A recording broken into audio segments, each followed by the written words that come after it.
Hi, my name's Gary and this is my EDC kit. A lot of people have been trying to build these kits instead of using a multi-tool. I'll show you what I came up with. First of all, if you still need a good knife and you want a nice lightweight one, but you don't need a big blade, most things I end up doing with a knife are cutting boxes, peeling apples, opening letters. This is a Benchmade. It's got good quality steel. It's S290V, holds the edge. It's light, it's carbon handle, but you don't need that. The plastic one will do. Anyway, a couple $100. So you spend a lot for that.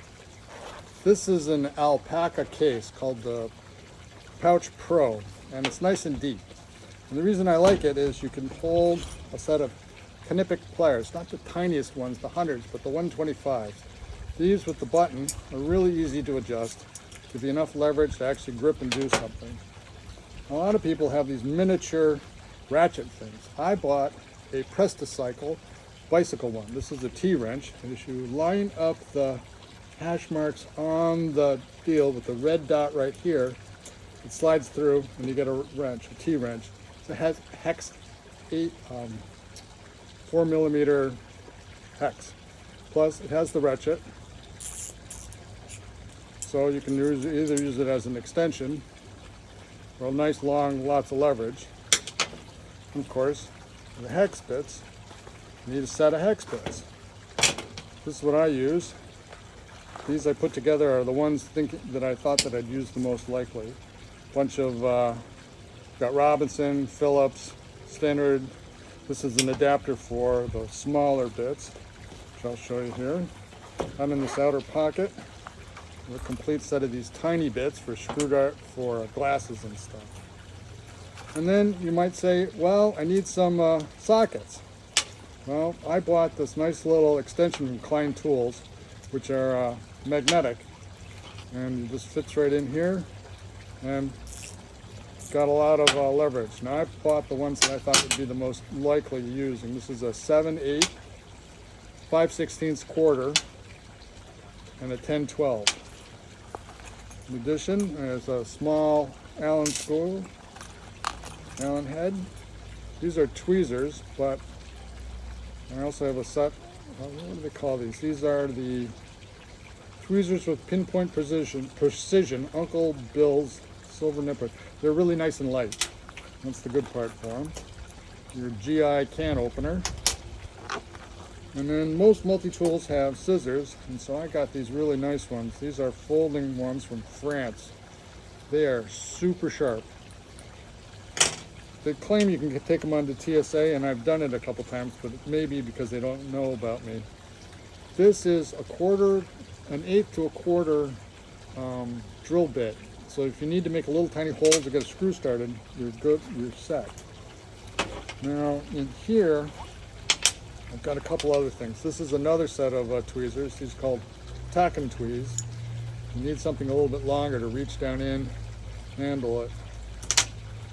And then because 1/4-inch drive just turns out to be super common, and on a lot of things you have to adjust it just a little bit, this offset little tiny wrench lets you get in there where a socket really isn't going to get it, because you can't cover, doesn't cover it. I don't think there's anything else down in this pouch. Anyway, this is from 711L. Now this is another 1/4-inch drive. It's really tiny, does not ratchet. However, it also has the small size bits, one size, or the larger size bits on this end. This allows in here to actually rotate so you can palm it and spin it with your hand if you need to tighten something up, just for smaller, finer work. But this covers a lot of things that a multi-tool does not cover. It does not have a wood saw, it does not have a metal saw, and that's probably okay because I don't tend to use those very much. This is but you'll notice most multi-tools don't have this, which is a specialized electrical bit for outlets and stuff.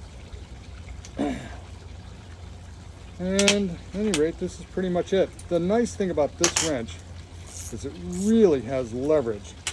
And if you need length, you've got a couple of varieties of choices here.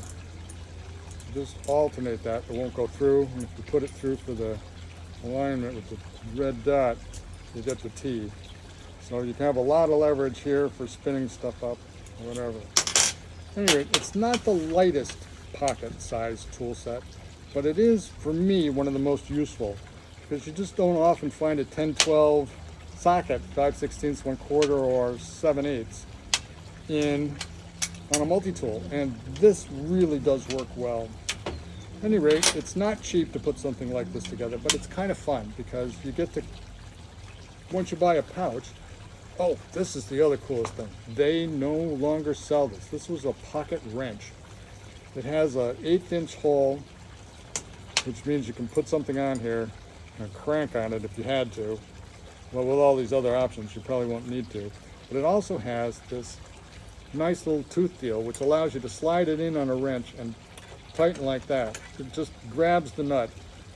Plus a measuring tool, paint can lid opener.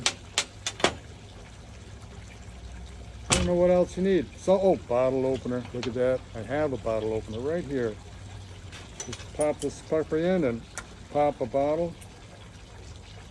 This bit also, this is a box cutter bit. It's slightly sharp. It's not sharp enough to cut you, but it definitely cuts the tape on those Amazon boxes. I don't know what else to say. It's not often that you find a kit that has this many options for you. And part of it is this hex. It fits the this one? No. This one. Yeah. So it fits this little knot there. That's about it. Just in case you want to tighten up the, you know, it's like, oh, or you're like, oh, too tight. Anyhow, my choice. I've got a lighter set and I'll make another video with that, but I find that this allows me to fix a lot of things. Thank you.